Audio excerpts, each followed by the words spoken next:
Oops. Nakaabang na ang aircon. Ayan. Maganda tayo dyan kasi merong ilaw. Ito ang cupboard. Wala pang partition. Powder room ni Georgina ang napaka-cute. Sana meron silang salamin dito. Ayan. Tinorma. Sa gitna talaga yung heater, ha. Uy! Nakaabang na yung 3 kong pendant light. Kailangan ko nang hanapan sa baning si Yarn. O, diba? Hindi na ganyan ang kulay niya. Medyo oyster pa ang kulay niya. Pinapalitan ko ng puti. Ano ba yung splashback mo?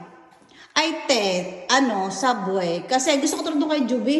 Kaso 1.9. Maganda na Subway. Madaming reason. Ano daw?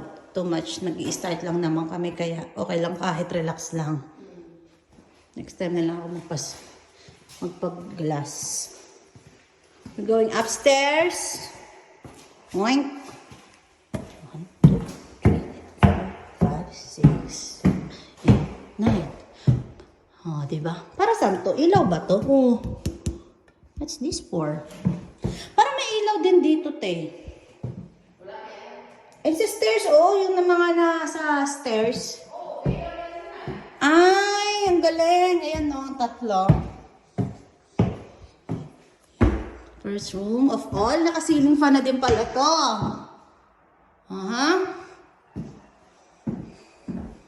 Ang view, tahimik tayo dito. Walang sasakyan. Okay. Ito yung 2 window. Ito yung isang window na may skeleton tree. Ang galing, may mga canopy.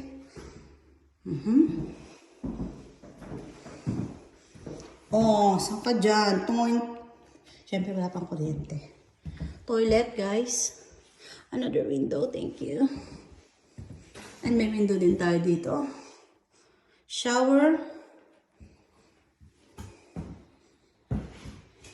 So, ito nga pala yung stairs nating maliwanag. Na medyo kita ang kapitbahay, which is okay lang.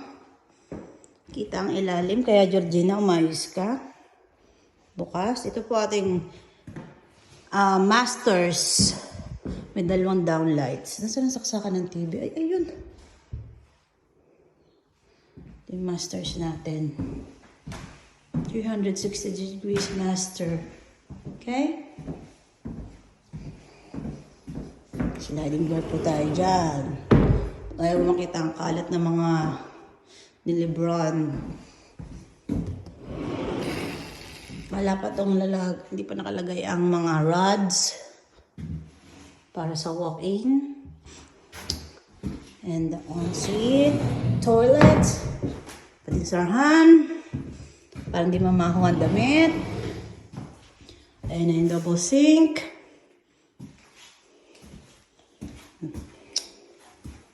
Toilet and shower. And another window. Yes. Ano to? Diyan ang aircon. Diyan ang TV. Antenna. 1, 2, nasaksakan. Okay. So, dapat nandito. Nasaan ang TV? Pwede ba dito ang TV? Hindi siya pwede dito kasi... Ay! May antena din doon. Pwede din daw doon maglagay ng TV. Or saksakan. Kaliwat kanan ng outlet dyan kasi bedside table and lamp. While the TV can be there kasi may another saksakan.